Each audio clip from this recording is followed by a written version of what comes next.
नमस्कार, मैं दीपक शर्मा और मेरे यूट्यूब मंच पर आपका स्वागत है। दोस्तों, अगर आपके हाथ में रुपया है तो आप बाजार में फिर कुछ भी खरीद सकते हैं। मान लीजिए आपके पास 100 रुपए हैं तो आप एक बढ़िया सा बर्गर खा सकते हैं या आइसक्रीम खा सकते हैं। अगर आपके पास 1000 रुपए हैं तो आप एक मार्केट से शानदार शर्ट खरीद सकते हैं, जीन्स खरीद सकते हैं। और अगर आपके पास हज़ारों लाखों रुपए हैं तो आप मोटर, गाड़ी, बंगला कुछ भी ले सकते हैं। लेकिन इसी रुपए की कीमत जो आपके हाथ में, अगर ये कीमत गिरती गई तो ऐसी नौबत आ सकती है कि आपको फिर 100 रुपए में एक छोटा कप आइसक्रीम कभी नहीं मिलेगा। और ये कड़वी सच्चाई है, क्योंकि रुपया आजकल बहुत तेजी से गिरता चला जा रहा है। Where the rupee is 87.40 against the dollar. Once again, of course, we started this week with a इतिहास में पहली बार अमेरिकी डॉलर के मुकाबले भारतीय रुपए 80 के पार चला गया है। Today, the rupee suffered its worst single-day drop in close to 2 months. अब दोस्तों, देश के अगर यही हालात रहे और रुपया इसी स्पीड से नीचे गिरता गया डॉलर के मुकाबले, तो फॉरेन कंसल्टेंट एजेंसीज का कहना है, फाइनेंस एजेंसीज का कहना है कि आने वाले कुछ महीनों में रुपए की कीमत डॉलर के मुकाबले 91.82 पैसा यानी 91 रुपये 82 पैसा हो सकती है। यानी 92 रुपये तक ये कीमत गिर सकती है। और हो सकता है कि रुपया आने वाले समय में 2025 में ही 100 का आंकड़ा पार कर जाए। यानी $1 इज इक्वल टू 100 रुपीज। $1 की कीमत 100 रुपए हो सकती है, सेंचुरी। अब दोस्तों, एक तरफ रुपए की कीमत में, रुपए की वैल्यू में डॉलर के मुकाबले ऐतिहासिक गिरावट, हिस्टोरिकल डिक्लाइन है, लेकिन सरकार के कान पर जूं नहीं रेंग रही। मोदी जी चुप हैं, बिल्कुल नहीं बोल रहे। फिनेंस मिनिस्ट्री भी चुप है। और ये वही मोदी जी हैं जब वो प्रधानमंत्री नहीं बने थे या प्रधानमंत्री की तैयारी कर रहे थे बनने की 2014 में।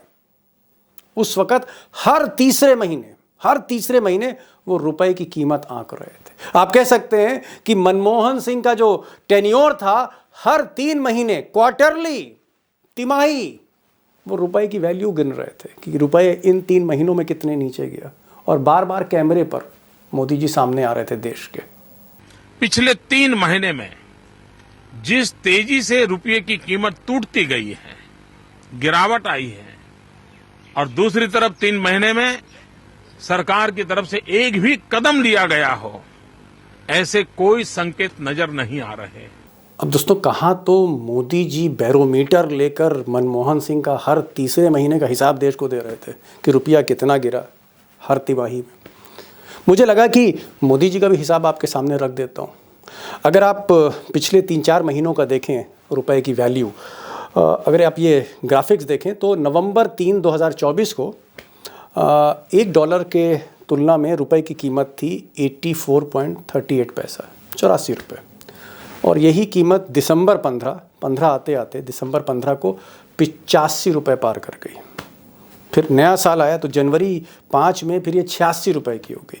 और फरवरी 9 को, बीती फरवरी 9 को 87 रुपये 51 पैसा, ऑलमोस्ट 88 रुपये टच करने लगा। एक न्यू रिकॉर्ड आप कह सकते हैं, या एक न्यू लो। यहाँ तक रुपए की कीमत की बात है। इसका हिसाब सरकार ने आपके सामने रखा नहीं। अब दोस्तों, बात मैं सिर्फ 3-4 महीने की नहीं कर रहा हूँ। अगर आप 1947 से लेकर, यानी नेहरू से लेकर, जवाहरलाल नेहरू से लेकर और नरेंद्र मोदी तक देखें, जितने भी प्रधानमंत्री हैं, अगर उन सबका टेन्योर देखें और रुपए की कीमत देखें तो कहीं ना कहीं घटती गई है, धीरे धीरे घटती गई। लेकिन इसने जो रफ्तार पकड़ी है वो मोदी जी के इस 10 सालों में पकड़ी। और अगर आप मोदी जी का टेन्योर देखते हैं तो 2014 जब उन्होंने शपथ ले ली थी तब रुपए की कीमत तकरीबन 60 रुपये थी। फिर ये 65 हुई, 70 हुई, 72 हुई, 78 हुई, 80 हुई, 85 हुई, और फरवरी 2025 में ये पॉइंट जो था 87.51 हो गया। 87 रुपये ये पार कर गया। और धीरे धीरे जो ट्रेजेक्टरी है वो मैंने आपसे कहा ना, 90, फिर 95, 100 की तरफ ये बढ़ती हुई जा रही। कुल मिलाकर अगर आप देखेंगे तो रुपए की कीमत इन 10 वर्षों में डॉलर के मुकाबले 26-27 रुपये घट गई, डीवैल्यू हो गई। अब दोस्तों, कोई पत्रकार मोदी जी से तो पूछ नहीं सकता है कि भाई रुपए की कीमत इतनी तेज़ी से क्यों गिर रही है। मोदी जी प्रेस कॉन्फ्रेंस तो करते नहीं, मन की बात करते हैं, लेकिन उनकी जो फिनेंस मिनिस्टर है, वित्त मंत्री हैं निर्मला सीतारमन, जब इनकी घेराबंदी हुई सांसदों से लेकर पत्रकारों तक, तो उन्होंने बड़ी चौंकाने वाली बात कही। उन्होंने कहा कि साहब दरअसल रुपए की कीमत जो है गिर नहीं रही है डॉलर के मुकाबले, दरअसल रुपया तो वहीं का वहीं है, रुपया कमज़ोर नहीं हुआ, डॉलर मजबूत हो गया है। First of all, I would look at it as not rupee sliding. I will look at it as dollar strengthening incessantly. अब दोस्तों निर्मला सीतारमन जी का जब जिक्र आया तो मुझे लगा कि एक फैक्ट आपके सामने और रख दूं, और फैक्ट बड़ा इंटरेस्टिंग है। दरअसल निर्मला सीतारमन जो देश की 2 बार वित्त मंत्री रह चुकी हैं इस वक्त, वो अर्थशास्त्री नहीं है, वो इकोनॉमिस्ट नहीं है। इकोनॉमिस्ट इनके पति थे, इनके हस्बैंड थे, प्रभाकर साहब, प्रभाकर पराकाला, और जाने माने अर्थशास्त्री हैं।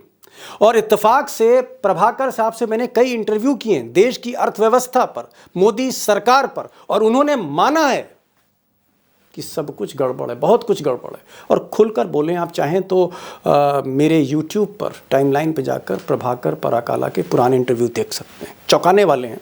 और यहाँ पर एक चीज़ मैं ज़रूर कहूँगा कि अगर इनको बनाया होता प्रभाकर साहब को, तो अर्थव्यवस्था हो सकता बेहतर होती। बनाना था मिस्टर को, बना दिया मिसेस को। मोदी हैं तो मुमकिन है। अब दोस्तों रुपए की ये जो गिरती कीमत है, लगातार तेज़ी से जो कीमत गिर रही है डॉलर के मुकाबले, इसका असर देश की अर्थव्यवस्था पर क्या पड़ेगा, इसका असर आपकी जेब पर क्या पड़ेगा, इसका असर आपके और आपके परिवार पर, बजट पर, घर के बजट पर क्या पड़ेगा, इसके तो मैं पूरी व्याख्या करने जा ही रहा हूँ। बहुत चौंकाने वाली चीज़ें आपके सामने रख रहा हूँ एक्सपर्ट की मदद से। लेकिन मुझे लगा कि पहले ज़रा बुनियादी वजह जान लेते हैं कि इसकी जड़ में क्या है, what is the actual reason कि ये जो रुपया है गिरता ही जा रहा है, संभल नहीं पा रहा है। मुझे लगता है कि सबसे पहले आपको ये ग्राफिक देखना पड़ेगा, और ये ग्राफिक देखने से पहले मैं एक चीज़ यहाँ एक्सप्लेन करना चाहता हूँ। मैं सिर्फ 1 मिनट का वक्त चाहता हूँ आपसे, फिर आगे बढ़ेंगे असली स्टोरी पर। दरअसल जब भी हमारा देश कोई सामान बाहर से इंपोर्ट करता है, जब भी हम विदेशी गुड्स मंगाते हैं, इंपोर्ट करते हैं, चाहे वो चाइना हो, आजकल चाइना से बहुत सामान आ रहा है, या फिर जापान हो, या फिर रशिया हो, या फिर US हो, या फिर सऊदी अरब हो, या फिर यूनाइटेड अरब एमिरेट्स हो, जो भी सामान हम बाहर से मंगाते हैं हम रुपए में पेमेंट नहीं करते, हमारा पेमेंट डॉलर्स में जाता है उनको। यानी चाइना से जो हमने मंगाया सामान, हम पेमेंट डॉलर में करेंगे। यानी जितना सामान हम मंगाएंगे सारा का सारा पेमेंट डॉलर में होगा। यानी हर इंपोर्ट के लिए हमारे डॉलर जा रहे हैं। और दुर्भाग्य देखिए कि जब से मोदी जी आए हैं हमारे इंपोर्ट बढ़ते जा रहे हैं, बढ़ते जा रहे हैं, बढ़ते जा रहे हैं। तो एक तरफ रुपए की कीमत गिर रही है, और दूसरी तरफ हमारे इंपोर्ट बढ़ते जा रहे हैं। और आपको एक बार आप ये जो फिगर्स देखेंगे आपको अंदाज़ा हो जाएगा कि देश कहाँ पर खड़ा है। अब मोदी जी ने जब कार्यभार संभाला था 2014 में, तब भारत ने तकरीबन 27 लाख करोड़ रुपए के गुड्स इंपोर्ट किए थे। इसमें इलेक्ट्रॉनिक्स है, इसमें फ़ोन है, इसमें फर्नीचर है, इसमें फार्मा है, इसमें हर तरह की रोज़मर्रा की चीज़ें हैं, और इसमें मेटल मिनरल्स भी हैं। 27 लाख करोड़ का हमने सामान बाहर से इंपोर्ट किया। पेमेंट जैसे मैंने पहले का डॉलर में किया। 2020 आते आते ये जो 27 लाख है ये तकरीबन 35-36 लाख करोड़ हो गया। हम 36 लाख करोड़ रुपए का हर साल सामान इंपोर्ट करने लगे। यानी हम बनाते कम थे, इंपोर्ट ज़्यादा करते थे, कारखाने हमारे कम हो रहे थे। और 2023-24 आते आते, ये सरकार का ही फिगर है, भारत का इंपोर्ट जो है वो बढ़कर 71 लाख करोड़। मैं एक गिनती नहीं लिख सकता और न्यूमेरिकल्स में पढ़ नहीं सकता, इसलिए मैं कह रहा हूं 71 लाख करोड़ रुपए के हमने इंपोर्ट किए हैं। यानी हमारे बजट से ज़्यादा, हमारा जो सालाना देश का बजट है उससे कहीं ज़्यादा हमारे इंपोर्ट हैं। और इस इंपोर्ट के लिए हम खरबों रुपए चाइना को दे रहे हैं, जापान को दे रहे हैं, रशिया को दे रहे हैं, US अमेरिका को दे रहे हैं, सऊदी अरब जहाँ से हम क्रूड ऑयल मंगाते हैं, या यूनाइटेड अरब एमिरेट्स, उनको हम दे रहे हैं। तो खरबों डॉलर हमारे जा रहे हैं और रुपए की कीमत तेज़ी से फिसलती जा रही है। अब दोस्तों जो बड़ा सवाल है, बिग क्वेश्चन है, वो ये है कि क्या साल के आखिर तक 2025 में ही $1 की कीमत 100 रुपये हो जाएगी, रुपए की कीमत इतनी घट जाएगी? और अगर घटेगी ऐसा होगा तो फिर आपकी जेब पर, आपके घर के बजट का फिर क्या होने वाला, क्या बैंड बजने जा रहा है आपके बजट का। और ये जो सच्चाइयाँ, ये कड़वी सच्चाइयाँ हैं, ये राजनीतिक खबर नहीं है, ये ऐसी खबर है जो सीधे जेब पर चोट करने जा रही है। और मुझे लगता है कि इसकी तह में जाना आपके लिए ज़रूरी है, परिवार के लिए ज़रूरी है। और आज मैंने एक ऐसे शख्स को बुलाया है, प्रोफेसर अखिल स्वामी, जो देश के बजट, इंपोर्ट, एक्सपोर्ट, इन सबको समझते हैं।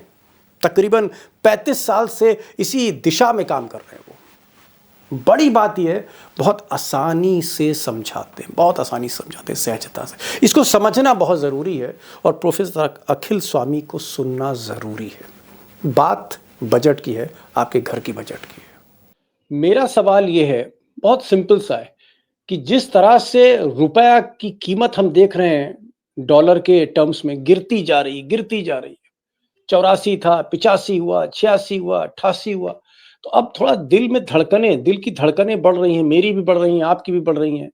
और जनता जो नहीं समझ रही, मुझे लगता है उसकी धड़कनें एक ना एक दिन बढ़ेंगी जब ये रुपया 90 हो जाएगा या 100 हो जाएगा। तो मुझे तो डर लग रहा है कि कहीं मोदी जी वो रुपए का शतक ना मार दें, सेंचुरी ना लगा दें, 100 रुपया ना कर दें कि डॉलर के मुकाबले रुपया 100 का आंकड़ा पार कर गया। आपका रुपया स्ट्रांग कैसे होगा?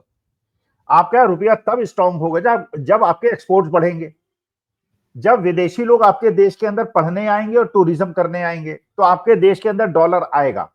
जब आप इंपोर्ट ड्यूटी लगाएंगे, कस्टम ड्यूटी लगाएंगे, क्योंकि वो ड्यूटी लगाएंगे, वो आपको डॉलर देंगे, तो डॉलर इनफ्लो होगा तो आपका रुपया मजबूत होगा। आपका रुपया कमजोर कब होगा?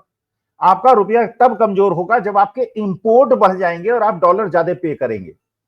जब आपके देश के लोग दूसरे देशों में पढ़ने जाएंगे और डॉलर खर्च करेंगे तो डॉलर का आउटफ्लो होगा। तो देखिए, रुपए का कमजोर होना है मजबूत होना इस बात पे डिपेंडेंट है देश के अंदर डॉलर कितना आ रहा है और कितना डॉलर जा रहा है। अब आपने जैसे शेयर मार्केट की बात छेड़ी थी, अगर फॉरेन इंस्टीट्यूशनल इन्वेस्टर्स लगातार पिछले 8 महीने से लाखों करोड़ों का डॉलर्स में शेयर बेच चुके हैं तो डॉलर निकल रहा है ना देश से। अगर डॉलर निकल रहा है और इंपोर्ट आपके बढ़ रहे हैं और आपके बच्चे दूसरे देश में पढ़ने जा रहे हैं तो आपका रुपया कमजोर होगा। आप इसको रोक ही नहीं सकते, तब तक नहीं रोक सकते। देखिए, उसका एक ही तरीका था जो मोदी जी ने शुरुआत की थी, ठीक की थी, मेक इन इंडिया। अगर देश के अंदर प्रोडक्शन बढ़ जाए, अगर हर कारखाने जैसे चाइना ने मैन्युफैक्चरिंग हब बना दिया, अब इतना ज्यादा मैन्युफैक्चरिंग बना दिया, जब एक्सपोर्ट होगा। अच्छा, एक और इकोनॉमिक्स का एक सिद्धांत है जिसको इकोनॉमिक्स ऑफ स्केल कहते हैं। इकोनॉमिक्स स्केल का मतलब ये हुआ कि अगर आप 1000 टन पर डे की यूनिट लगाएंगे तो उसमें कॉस्ट ऑफ प्रोडक्शन कम आएगा। 100 टन पर डे की यूनिट लगाएंगे उसमें कॉस्ट ऑफ प्रोडक्शन ज्यादा आएगा। तो चाइना के यहाँ ह्यूज कॉम्प्लेक्सेस हैं, इंडस्ट्रियल कॉम्प्लेक्सेस। उसकी क्योंकि प्रोडक्शन कॉस्ट कम है इसलिए कम दाम पे विदेश में एक्सपोर्ट कर देता है। तो ये अमेरिका हिंदुस्तान के लिए भी आवश्यक है कि चाइना से इंपोर्ट करे, कम दाम में, आधे दाम पे चीज मिल रही है। तो आपको बनाना क्या था? Manufacturing hub. अगर आप अपने यहाँ इंडस्ट्री लगाते और आपके यहाँ प्रोडक्शन बहुत ज्यादा हो जाता, तो प्रोडक्शन होता तो एक्सपोर्ट होता। अब आप खुद ही शॉर्टेज में हर चीज में बैठे हुए, तो हर चीज इंपोर्ट कर रहे हैं। जब इंपोर्ट कर रहे हैं तो रुपया वीक हो रहा है। तो रुपए को स्ट्रॉन्ग करने के लिए, अच्छा, आपके लोग यूक्रेन पढ़ने जा रहे हैं, बांग्लादेश पढ़ने जा रहे हैं, अमेरिका पढ़ने जा रहे हैं, कनाडा पढ़ने जा रहे हैं। आप हिंदुस्तान की यूनिवर्सिटी से पता चला लीजिए विदेश के कितने लोग भारत के अंदर पढ़ने आ रहे हैं। तो अगर आपने इसको एक मेडिकल टूरिज्म का हब बना दिया होता या एजुकेशनल इंस्टीट्यूशन ऐसे बना दिए होते वर्ल्ड क्लास कि विदेशी लोग हिंदुस्तान में पढ़ने आते तो डॉलर लेके आते, रुपया स्ट्रांग हो जाता। लेकिन आपके यहाँ जब टॉप 100 यूनिवर्सिटीज पूरे विश्व के अंदर है, उसमें आपकी तो यूनिवर्सिटी कोई है नहीं। अच्छा, इसके रिपरकशन जो आपने पूछा, आम आदमी पे क्या अंतर पड़ता है? देखिए, आम आदमी तो तब खुश होगा जब देश खुश होगा। अगर देश परेशान होगा तो आदमी, कोई भी आदमी खुश कैसे हो सकता है? देश कैसे परेशान होने वाला है? जो आपने कहा 100 रुपए हो जाएगा तो देश पे क्या असर पड़ेगा, आप कहें तो मैं 1 मिनट में एक्सप्लेन कर देता हूं। देखिए दीपक जी, मान लीजिए आपकी एक फैक्ट्री थी, उस फैक्ट्री के अंदर आपके महीने की आमदनी 1 लाख रुपए थी। खर्चे वर्चे निकाल के आपका 1 लाख रुपए थे, आप आनंद से अपना जीवन बिता रहे। अब आपने क्या किया, उस फैक्ट्री में 5 करोड़ की एक मशीन डाल ली लाके, उसमें आपने 3 करोड़ का लोन ले लिया। अब 3 करोड़ के लोन का प्रिंसिपल और इंटरेस्ट का इंस्टॉलमेंट आपको देना है। आमदनी आपकी 1 लाख से घट के 80,000 हो गई, तो आपकी क्या स्थिति होगी, जरा इमेजिन कीजिए। आज देश की वही स्थिति है। आपकी लोन तो बढ़ गए हैं, लोन तो 52 लाख करोड़ से बढ़ के 240 लाख करोड़ हो गए, लोन बढ़ गए। लेकिन जीडीपी घट गई। तो इनकम अगर आपकी घट गई और लोन आपके बढ़ गए तो आप क्या कर रहे हैं? आप वास्तविकता में नए लोन ले रहे हैं पुराने लोन को वापस करने के लिए। ये देश के बहुत सारे, यू आर जी। Taking loan to repay loan.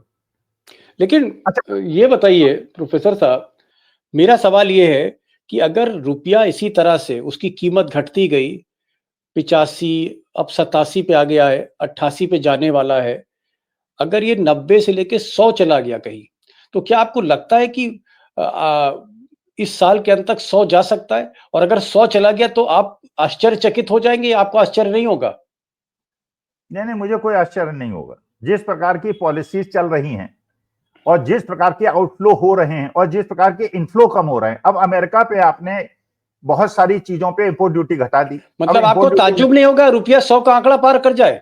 नहीं, कोई ताज्जुब नहीं होगा। और डोनाल्ड साहब क्या करेंगे अभी देखिए, और पता चल जाएगा 2-4 दिन में। अगर टैरिफ लगेंगे तो इसका मतलब यह है आप जो एक्सपोर्ट करेंगे उन पे वो टैक्स लगाएंगे और जो आप उनसे इंपोर्ट करेंगे उस पर आप कस्टम ड्यूटी, इंपोर्ट ड्यूटी नहीं लेंगे। अगर आप इंपोर्ट ड्यूटी नहीं लगेंगे तो डॉलर का इनफ्लो कम हो जाएगा कि नहीं हो जाएगा? जी। तो इसका माने और रुपये वीक हो जाएगा। अच्छा, अब आप खुद सोचिए, आपने व्यक्तिगत तौर पे 100 करोड़ का फॉरेन करेंसी लोन ले रखा होता, आपने डॉलर में लोन ले रखा होता 100 करोड़ का, और जब आपने लोन लिया था उस समय 80 रुपए का डॉलर था, तो 80 इंटू 100, ये प्रिंसिपल, यही अमाउंट आपको वापस करना था ना, 80 इंटू 100। अब मान लीजिए 100 डॉलर हो गया, 100 रुपए का डॉलर हो गया, तो आपको कितना पैसा वापस करना पड़ेगा? 100 इंटू 100। ओहो। तो आपका जो रिपेमेंट है, मतलब लोन तो आपने लिया था 100 करोड़ का, अब वापस करना पड़ेगा 120 करोड़। लेकिन अडानी, अंबानी, ये जो बड़े बड़े उद्योगपति हैं तो बाहर से ही जो है लोन लेते हैं, क्योंकि वहां के जो बैंक हैं उनका ब्याज दर बड़ी कम होती है, तो इनकी तो कमर टूट जाएगी अडानी साहब की। अरे सर, इसीलिए तो एक कल का एक न्यूज आइटम है, उसे कृपा करके देखिए। अडानी एनर्जी ने जो फाइनेंसर्स के कंसोर्शियम है उनसे रिक्वेस्ट की है कि मेरे लोन को रिशेड्यूल कर दीजिए। रिशेड्यूल कर दीजिए का मतलब यह है कि आप जो आपको रिपेमेंट कर रहा है वो आप कर नहीं पा रहे हैं, आपको कठिनाई आ रही है देने में। अच्छा, मैं समझ गया। एक मिनट, मतलब अगर मेरी तनख्वाह कम हो गई या कट गई और मैं 20,000 रुपए दे रहा हूं बैंक को मकान का, तो मैं कहता हूं भाई मैं 20,000 रुपए नहीं दे पा रहा हूं, मेरी किस्तें कम कर दीजिए, 15,000 कर दीजिए, यस, पीरियड बढ़ा दीजिए, यस। मान लीजिए हम लोन नहीं दे पा रहे। आपने अपने बेटे के लिए एजुकेशनल लोन लिया था, आपने बैंक से ये कहा था साहब ये आप 25 लाख का लोन दीजिए, इसकी किस्तें बनेंगी 20,000 रुपए महीने की, मेरे बच्चे को 1 लाख की नौकरी मिल जाएगी, पर 20,000 देने में कोई परेशानी नहीं होगी। ठीक है, बैंक ने आपको लोन दे दिया, अब बच्चे को नौकरी मिली नहीं, तो आप जाके यही कहेंगे ना साहब कि नौकरी नहीं मिली इसलिए ये इंस्टॉलमेंट को 2 साल आगे बढ़ा दीजिए। वो भी कहेगा हाँ ठीक है, नौकरी नहीं मिली। तो अडानी की वही हालत हो गई है। अडानी की वही हालत हो गई है, इंडिया की भी। इसीलिए जो मैं कह रहा हूं, देखिए हमारे फाइनेंस के लैंग्वेज में हम ये कहते हैं, किसी भी कंपनी की अगर हेल्थ को देखना है या इंडिविजुअल की हेल्थ को देखना है, आप ये देखिए उसके लोन कितने हैं और उसकी रेपिंग कैपेसिटी क्या है। भाई बैंक यही तो देखता है ना जब आप लोन लेने जाते हैं, आपकी इनकम कितनी है और ईएमआई कितनी बनेगी। अगर मान लीजिए 1 लाख की इनकम है और 1,20,000 की ईएमआई बन जाएगी, तो कैसे देगा लोन? वो आपको दे ही नहीं सकता, कागज पे जस्टिफाई नहीं कर पाएगा। तो ये कहेगा अच्छा ठीक है 1 लाख कमाओगे, 40,000 महीने में खर्च करोगे, 20,000 बच्चों पे खर्च करोगे, चलो ठीक है 20,000 की ईएमआई बन रही है, you can repay, that is why I am giving you loan. अब क्या कर रहे हैं आप कर क्या रहे हैं? जो ललित मोदी, नीरव मोदी, मेहुल चोकसी सबने किया था, आप जाके कहते हैं कि साहब हमने जो लोन ले रखा है आप और लोन हमें दे दीजिए। तो अब वो और लोन आपको दे देता है, पुराना लोन रिपे कर देते हैं और लोन बढ़ता चला जा रहा है, इक्विटी डेट रेशियो डिटोरिएट होता जा रहा है, लोन बढ़ते चले जा रहे हैं और आप नए लोन पुराने लोन को वापस देने के लिए करते चले जा रहे हैं। ये ट्रैप है जिस ट्रैप में आप फंस चुके हैं ऑलरेडी। तो क्या हमारे बैंकों की हालत भी प्रोफेसर साहब बड़ी कमजोर हो रही है? State bank, Punjab national bank, bank of Baroda, जो सरकारी बड़े बड़े बैंक हैं। नहीं देखिए, अब खुद सोचिए ना आप, अगर देखिए बैंकों की हेल्थ कब अच्छी होगी? बैंकों की हेल्थ तब अच्छी होगी जिन इंडस्ट्रीज को उन्होंने लोन दे रखा है उनकी हेल्थ अच्छी होगी। भाई उनका तो लोन ही एसेट होते हैं ना, उनके एसेट कौन से होते हैं? लोन एसेट होते हैं। तो अगर 100 इंडस्ट्री को लोन दिया उन्होंने और इंडस्ट्रीज बढ़िया काम कर रही है, पैसा वापस मिल रहा है, 4% की कॉस्ट आ रही है जो वो पैसा उठा रहे हैं मार्केट से, 10% में लोन बढ़ रहा है, कहीं कोई एनपीए नहीं हो रहा, 6% की कमाई हो रही है, आनंद हो रहा है, बैंक खुशहाल हैं। खुशहाल है। लेकिन अगर जीडीपी घट जाएगी और इंडस्ट्रियल प्रोडक्शन घट जाएगा तो हर इंडस्ट्री आगे कहेगी साहब रिशेड्यूल कर दीजिए, हमारा लोन हम वापस नहीं कर पा रहे हैं। तो अगर आप रिशेड्यूल कर देंगे और फिर उसके बाद आप 14-15 लाख करोड़ का बड़े बड़े इंडस्ट्रीज का पैसा माफ कर देंगे, किसान को तो उठा के ले आएंगे, उसका तो ट्रैक्टर उठा के ले आएंगे, उसे तो सड़क पे घसीटते हुए ले आएंगे, बड़े बड़े इंडस्ट्री वाले का 14-15 लाख करोड़ माफ कर देंगे। तो ये नुकसान किसको हो रहा है? वो हमको हो रहा है। तो बैंक की health is dependent on the health of the economy, और इकोनॉमी की हेल्थ इस बात से पता चलती है कि जीडीपी घट रही है और लोन बढ़ रहे हैं। अच्छा, मान लीजिए हमारा 1 रुपया, हमारा रुपया 100 रुपए के बराबर, $1 100 रुपए के बराबर हो गया, रुपया 100 रुपए पे पहुंच गया, तो क्या आपको लगता है कि जो हम सामान इंपोर्ट कर रहे हैं, आज की तारीख में तो सब कुछ इंपोर्ट हो रहा है, चाहे वो फर्नीचर हार्डवेयर हो, चाहे कुर्सी हो, मेज हो, चिटकनी हो, दिवाली की भगवान की मूर्तियां हो, या फिर बिजली का सामान हो, बल्ब हो, सब कुछ तो स्वामी जी सब तो चाइना से ही आ रहा है। तो क्या ये सब सामान महंगे हो जाएंगे क्या? ये तो चलिए दीपक जी, वो छोटी बात है। मान लीजिए आपका बेटा जो है अमेरिकन यूनिवर्सिटी में पढ़ने गया होता और वहां पे उसे बताया गया होता कि साहब $1 लाख खर्च होंगे, और जब आपने भेजा था उस समय $70 का डॉलर था, तो आपने सोचा था कि 70 लाख रुपए का खर्चा होगा, 70 लाख का जुगाड़ आपने कर रखा था। और जब बेटा वहां पढ़ने पहुंचा तब तक $100 का डॉलर हो गया, अब आपका 1 करोड़ का खर्चा हो जाएगा, 30 लाख रुपए लाने पड़ेंगे ना आपको। जब आपका रुपया कमजोर हो जाएगा, विदेश घूमने आप जाएंगे, तो जो चीज आप कम दाम पे खरीद सकते थे महंगी खरीदेंगे। तो बेसिकली इशू ये है कि ये तो झालर वालर तो हम लोग ऐसे ही चाइना से नहीं खरीदते हैं, उसको आप छोड़ दीजिए। $102 बिलियन का इंपोर्ट आपका चाइना से है, और जो मनमोहन सिंह के जमाने में इंपोर्ट एक्सपोर्ट का फिगर था, आज के तारीख में इंपोर्ट डबल हो गया है और एक्सपोर्ट 15% बढ़ा है।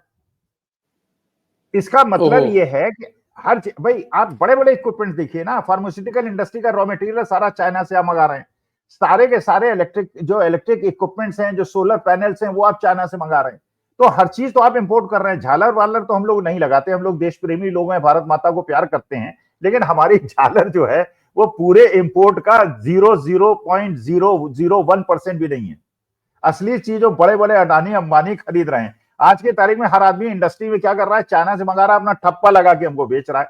तो क्योंकि वो बेच रहा है तो सर्विस इंडस्ट्री में कंजम्पशन हो रहा है, गवर्नमेंट को जीएसटी मिल रही है, उस जीएसटी से सर्विस इंडस्ट्री की जीडीपी बढ़ रही है और इकोनॉमी चाइना की मस्त हो रही है।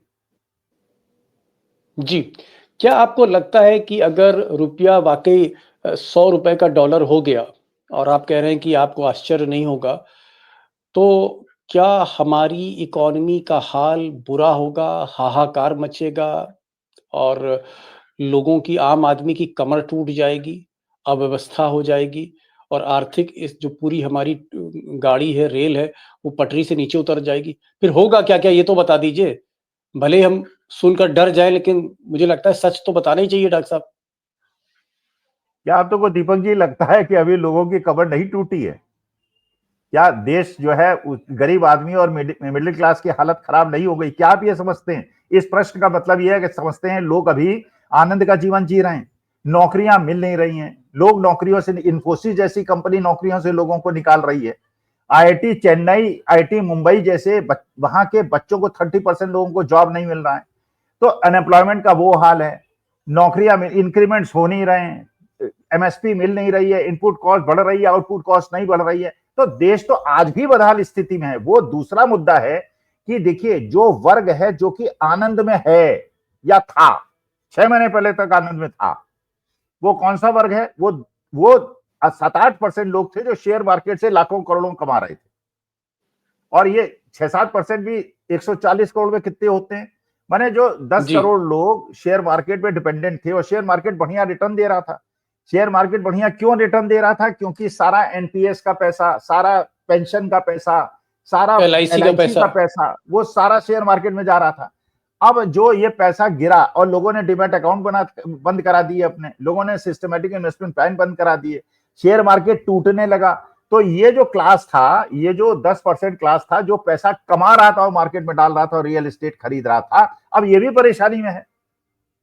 अरे आप सोचिए ना, अडानी जी के अगर शेयर या मुकेश अंबानी जी के शेयर अगर 20% गिरे हैं, पिछले 6 महीने में। 20% का मतलब मुकेश अंबानी में कितना इंपैक्ट है, जरा कैलकुलेट कीजिए।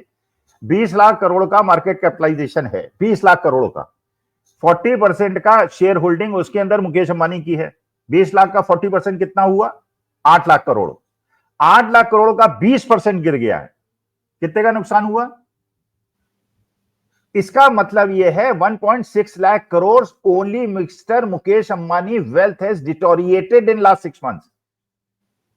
तो जो एक ही वर्ग था जो पैसा कमा रहा था, भाई एक वर्ग तो सरकारी नौकरों का है, उन्हें तो कोई परेशानी है नहीं, उनको 7 पे कमीशन, 8 पे कमीशन, डीए, ऊपरी आमदनी, नीचे की आमदनी, उनकी आमदनी होती रहती है। जो पीएसयू का एम्प्लॉय है जिसको पेंशन नहीं मिलती, आप जरा किसी पीएसयू वाले से पूछ लीजिए, जिस भी आदमी को, यस, जिसको पेंशन, प्राइवेट सेक्टर। अच्छा, अब महंगाई बढ़ गई, अच्छा इंटरेस्ट रेट भी गवर्नमेंट ने, आरबीआई ने कम कर दिया। इंटरेस्ट रेट कम करने का कोई मतलब आप कह रहे हैं कि जो प्राइवेट सेक्टर में काम कर रहा है या अपना कोई काम कर रहा है, अगर वो रिटायर हो गया छोटी मोटी जॉब से, जिसको पेंशन नहीं मिलती, उसकी हालत वाकई जो है दरिद्र नारायण वाली है। आप सर्वे कर लीजिए, 100 में से 99% लोग कहेंगे उनकी हालत खराब हो गई है, क्योंकि एक तो उसकी इनकम कम हो गई, फिर उसको अब शेयर मार्केट में लगाया था वहां पैसा डूब गया, फिक्स डिपॉजिट में पैसा लगाया था वहां इंटरेस्ट रेट कम हो गया, बच्चे को नौकरी नहीं मिली, घर उसी पैसे से उसका काम चल रहा है, तो सोर्सेज, इनकम सोर्सेज कम हो गए और एक्सपेंडिचर उसका बढ़ गया, भविष्य उसको सुरक्षित नहीं दिख रहा, मेडिकल कंटिजेंसी में उसका खर्चा बढ़ गया है, बच्चे की फीस प्राइवेट स्कूल्स में बढ़ गई है। मान लीजिए रुपया जो है $1 100 का हो गया, अगर 100 रुपए का डॉलर होता है तो क्या सूनर और लेटर, जैसे दूध है, दूध भी महंगा होगा, या फिर कॉफी है, चाय की पत्ती है, ये सब भी चीजें महंगी होंगी, और जिस तरह का जो हम सामान लेते हैं, स्टेशनरी का आइटम लेते हैं, या बहुत सी जरूरतमंद चीजें होती हैं, दवा वगैरह, बहुत सी चीजें बाहर से आती, क्या ये सब धीरे धीरे महंगी होंगी? क्या महंगाई भी बढ़ेगी क्या फिर? देखिए, महंगाई तो 100% बढ़ेगी, जैसे मैंने आपको एक्सप्लेन किया। भाई अगर आप क्रूड मंगाते हैं मान लीजिए, और वो क्रूड जो है कच्चा तेल, भाई कच्चा तेल ही अगर आपका 20% महंगा हो गया, अभी तो क्या कर रही है गवर्नमेंट ऑफ इंडिया, $70 पे खरीद रही है। डॉक्टर मनमोहन सिंह के जमाने में $140 पे खरीद रहे थे, और आज से सस्ता तेल वो बेच रहे थे, टैक्सेस कम लगाए थे। आज के तारीख में हर चीज में टैक्स है, जीएसटी है, पेट्रोल डीजल पे टैक्स है, इस पे है टैक्स, उस पे फिर टोल टैक्स है, दुनिया भर की चीजें हैं। तो अगर आपके क्रूड के प्राइस ही 20% बढ़ गए, बाकी चीजों को छोड़ दीजिए, छोटी मोटी चीजों को, जब 20% की भरपाई गवर्नमेंट ऑफ इंडिया कैसे करेगी? वो टैक्स बढ़ा देगी। अगर 20% टैक्स बढ़ा देगी तो ट्रांसपोर्टेशन कॉस्ट बढ़ जाएगी, हर चीज के दाम बढ़ जाएंगे।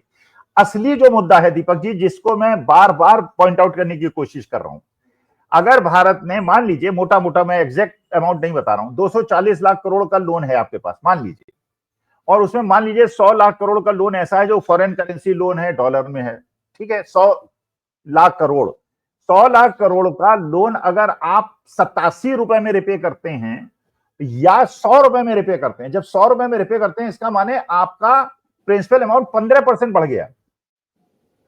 अरे आप डेट ट्रैप में, यहां पैसा वापस ही नहीं कर पाएंगे भाई।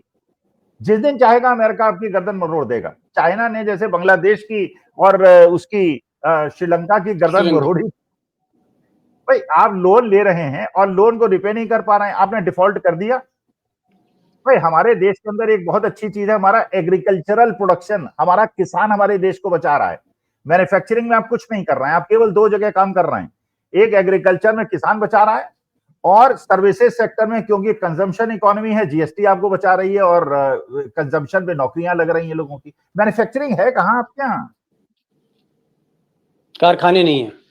मैन्युफैक्चरिंग के बिना एम्प्लॉयमेंट मिलेगा नहीं, मैन्युफैक्चरिंग बिना खुशहाली आएगी नहीं, और वो देश समझने को तैयार नहीं है। आखिरी सवाल कर रहा हूं आपसे, समय भी कम है। अगर रुपए की कीमत गिरती रही, डिवैल्यू होता चला गया, शेयर मार्केट टूटता चला गया, बाकी इंपोर्ट हमारे बढ़ते चले गए, और तमाम तरह की महंगाई बढ़ती गई, तो आपको क्या लग रहा है आने वाले 6 महीने का जो समय आ रहा है बहुत चुनौतीपूर्ण है? हाहाकार मचने जा रहा है क्या? देखिए, पहली बात तो रुपया टूटता जाएगा, इसको कोई नहीं रोक सकता। इसको कोई नहीं रोक सकता जब तक कि एक्सपोर्ट नहीं बढ़ेंगे, जब तक फॉरेन इंस्टीट्यूशनल इन्वेस्टर जो कि शेयर मार्केट में सेलिंग कर रहे थे, बाइंग स्प्री में नहीं आ जाएंगे। जब वो बाई करेंगे तब रुपया मजबूत होगा। अगर हमारा एक्सपोर्ट बढ़ेगा और हमारे इंपोर्ट घटेंगे तब हमारा रुपया मजबूत होगा, जिसकी कोई संभावना नहीं। आपके जो भी फॉरेन एक्सचेंज रिजर्व्स हैं, अभी तो आपने उनमें से बहुत सारा डॉलर खरीद लिया है, इसलिए डॉलर को मजबूत होने से आपने रोक लिया, लेकिन कब तक रोकेंगे आप? तो क्या समय चैलेंजिंग आ रहा है? बहुत चैलेंजिंग है, और इतना अभी भी बहुत चैलेंजिंग है, अभी भी बहुत बुरी हालत है। अच्छा, दूसरा एक और चीज समझिए आप, अगर डोनाल्ड ट्रंप साहब जिस तरह से कह रहे हैं अगर उस तरह से कर देंगे, आपके पास संभालने का कोई तरीका नहीं है भाई। प्रोडक्शन है नहीं आपके यहाँ, इंपोर्ट ओरिएंटेड इकोनॉमी है। ये तो भगवान की कृपा है कि क्रूड वीक है आज की तारीख में। अब आप इमेजिन करिएगा जरा, किसी इकोनॉमिस्ट से और से बात कर लीजिए, अगर आज क्रूड $140 का हो जाए, क्रूड ऑयल जी, अगर क्रूड ऑयल 140, ये तो भगवान की कृपा है। मनमोहन सिंह के जमाने में $140 का था। आपको मोदी जी को यह समय मिला था कोविड टाइम पे, $0 का था क्रूड, $0 का। वो कहते थे ले जाओ, कहां फेंके इसको, ले जाओ, फ्री में ले जाओ, ट्रांसपोर्ट करके ले जाओ भैया, यहां से हटाओ। इस स्थिति में आपके देश की रुपए की यह हालत है। अगर आज $140 हो जाए क्रूड, आप बैंकरप्ट हो जाएंगे महाराज, आप बैंकरप्ट ऑलरेडी काफी। तो यू हैव टू बी, आपके दिवालिया हो सकते हैं, दिवालिया हो सकते हैं। देखिए, आपके जो दर्शक श्रोता है, मैं उनसे प्रार्थना करता हूं आपके माध्यम से, पॉलिटिक्स और इंटरनेशनल अफेयर्स बहुत हो गए, थोड़ा बहुत इकोनॉमिक्स और फाइनेंस समझने का प्रयास कीजिए। ये आपका देश है, ये मेरा देश है, इसकी स्थिति को भांपने का प्रयास कीजिए, जुमलों में मत आइए। देश में जब तक प्रोडक्शन नहीं बढ़ेगा, इंडस्ट्री नहीं लगेगी, बच्चों को नौकरी नहीं मिलेगी, तब तक प्रॉस्पेरिटी नहीं आएगी। जब तक लोगों को सरकारी नौकरियां नहीं मिलेंगी, अग्निवीर बना दोगे, बच्चों को अनएम्प्लॉयड रख दोगे, हर आदमी किसानी में चला जाएगा, एग्रीकल्चर पे बोझ बढ़ जाएगा, पर कैपिटा इनकम घट जाएगी, देश बर्बाद हो जाएगा। हमारे लिए देश बर्बाद करने का हम लोग नहीं सहन कर सकते, हम सेक्रीफाइस कर देंगे। लेकिन आप जो है, अगर सब चीजों पे 150 करोड़ का झंडे वाला में ऑफिस बना देंगे, हर शहर के अंदर 5 स्टार ऑफिस बना देंगे, 8 करोड़ की गाड़ी खरीद देंगे, तो वो नहीं देश आगे बढ़ेगा। Thank you, thank you. बहुत मूल बातें कही हैं प्रोफेसर साहब ने। उन्होंने कहा कि भाई एक ही चीज, एक ही इलाज है कि कारखाने लगने चाहिए, फैक्ट्रियां लगने चाहिए, तभी रोजगार मिल सकता है। बिना कारखाने के देश आगे नहीं बढ़ने जा रहा है।